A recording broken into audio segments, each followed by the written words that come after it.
So, the Vancouver Canucks are interested in trading away veterans, are they? Well, that automatically means that we are going to start linking veterans to teams, and that is exactly what was written about and talked about over here on the Hockey News.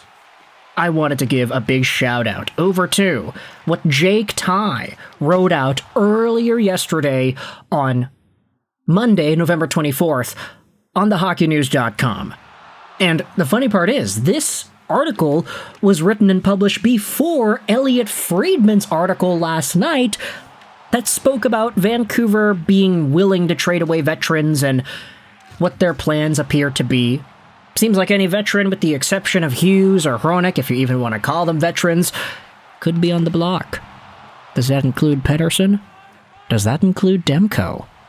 Does that include Lankinen, or Garland, or Sherwood? I think some of those names are a lot more obvious than others. But let's go out there and talk about a different veteran that the Vancouver Canucks have, and whether or not he could be sent over to the Detroit Red Wings, because Jake Ty's newest piece talks about how the Canucks have been sparked in trade rumors as injuries mount, and the Detroit Red Wings eye defensive depth. Scrolling down and reading this over here, on Monday, Sportsnet's Elliot Friedman added another team to the rumor mill in the Vancouver Canucks. The insider explained in the newest episode of 32 Thoughts that he believes once you get closer to the deadline that rumors will start to swirl in Vancouver, as they currently sit with a 9-12-2 record and are tied with the St. Louis Blues for third worst in the Western Conference. The Canucks have been dealing with a slew of injuries, including key players like Filipino, Teddy Bluger, Nils Höglander, and starting goalie Thatcher Demko. Their injuries have gotten to the point that they've added former Maple Leafs forward David Kampf to fill in on their second line at center, when for Toronto, Kampf was a healthy scratch most nights. It's been a tough stretch since their near loss to the Oilers in 7 games during the 2024 playoffs, after being viewed as a team that nearly took down the eventual back-to-back conference champions to a potential lottery team. This may create some panic within the organization, as many believe superstar Quinn Hughes would like to go to New Jersey and play with his two brothers, Jack and Luke.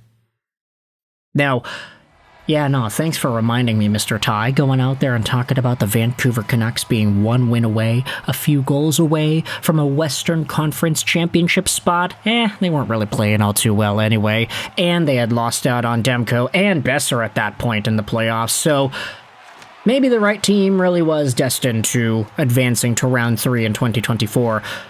But that Vancouver team from back then? Hey, it's a lot different from right now. No more Miller. No more Dakota Joshua. Connor Garland could be traded soon. The defense looks a lot different. I mean, everything's changed. The article then goes out there and says this, that the complete falling from grace for Vancouver could create the urge to make some moves, and that the Detroit Red Wings could be a team to facilitate a deal. Defense has been a weak point for the Red Wings this season, with Vancouver possessing 2 standout defenders besides Hughes in Marcus Pettersson and former second-round pick by the Red Wings in 2016, Phil Hronek. Either of the players would add a much-needed boost and give Detroit GM Steve Yzerman the opportunity to award his players and team for their first-place start to the season.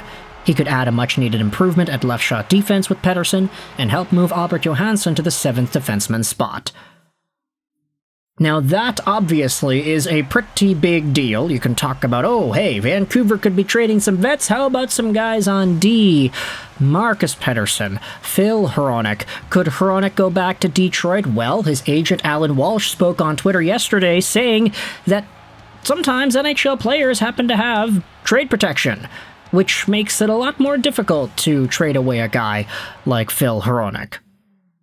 Now, that, of course, is an agent kind of spreading some messaging on behalf of his client, because Hronek's name was directly discussed by Friedman in his article last night, saying, seems like the Canucks are not interested in moving veterans like Hughes and Hronek, but everybody else, seems like guys could be on the block.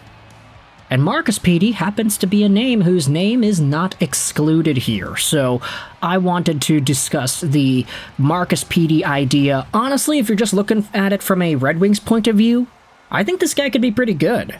Marcus Pettersson's 29 years old, 6'5", 174, left-handed defenseman, making $5.5 million a year till 2031. He was always seen as a highly capable, kind of two-way-ish defenseman in Pittsburgh. I say ish because he did get 30 points in one season and 24 points in 68 games in the last few years of his being a Penguin, so obviously he was pretty offensively talented, but a lot of the value of Marcus Pettersson came in his own zone. This guy's smart, he uses his stick, he activates well, he makes good reads in his own zone. You can say that a lot of that has been lost this year because of the way Vancouver's defensive structure has really let the team down. Like, it's kind of unbearable to see just how bad Vancouver is in their own zone this year compared to the past few years. But Marcus Petey is a guy that I think probably still does have some good value. And when you look at the contract, $5.5 million for a guy who was at a time a consistent 20 to 30 point scorer for the Penguins and who can provide that defensive contribution, I think that there's genuine belief that this guy could fetch a decent return. And also, when you look at the money, I mean, a lot of other defensemen around the NHL are getting top dollar. Marcus Petey getting his contract extension with the Vancouver Canucks, it was seen quickly as one of these deals that's going to age well because of the value he provides. You know, defenseman's game, they don't typically age out quickly compared to guys who are dominant with their speed and their physical tools. Marcus Petey is just good positionally. He has a good hockey brain, and he uses his stick well, and those are the kinds of things that usually age pretty nicely as a defenseman heads into their 30s. So Marcus Pettersson would be a super good complement to any one of the Detroit Red Wings' right-handed defensemen. You take a look at Mo Seider, you take a look at ASP, you take a look at, I guess, Bernard Docker or Travis Hamonic. Marcus Pettersson could be a very good addition to that left side. And when everybody is healthy, when Simon Edvinsson comes back, hey, there's a pretty good Swedish core over there with Axel Sandin-Pellikka, Edvinsson, Pettersson, and Johansson. You're just going to have Sherratt and Seider as the other guys who are not Swedish.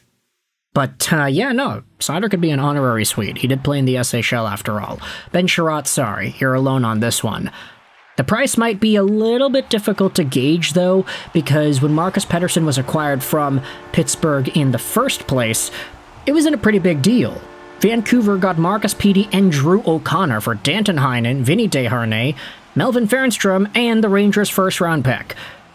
Now, honestly, Heinen and Desharnais, they sucked. They're not good players, so you could say that those were negatively valued assets. Melvin Fernstrom is doing pretty well in Sweden, and then, of course, the first-round pick from the Rangers, that came from the JT Miller trade.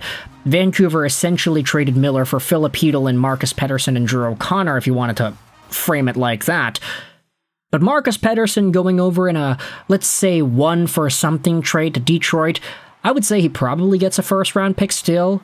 And if I had to really put a guess out there, I'd say he probably goes for a prospect as well. I think the contract certainty does add value there, even though his play has been noticeably worse this season compared to last. But again, I'm going to give him the benefit of the doubt and say that a lot of that has to do with the systems and not necessarily him just forgetting how to play defense. I do think that Adam Foote and his style does not work. It does not convert into positive results for any hockey team. And if a team wants to go out there and start capitalizing on it, take advantage of these fire sales going on in Vancouver, maybe Marcus Pettersson does become a target. Who really knows? You can let me know your thoughts in the comment section below. How do you feel about this idea of Marcus Petey being sent over to the Detroit Red Wings? What do you think the trade price would be, and do you think this actually makes sense? Let me know in the comments all your opinions. I hope you enjoyed this video.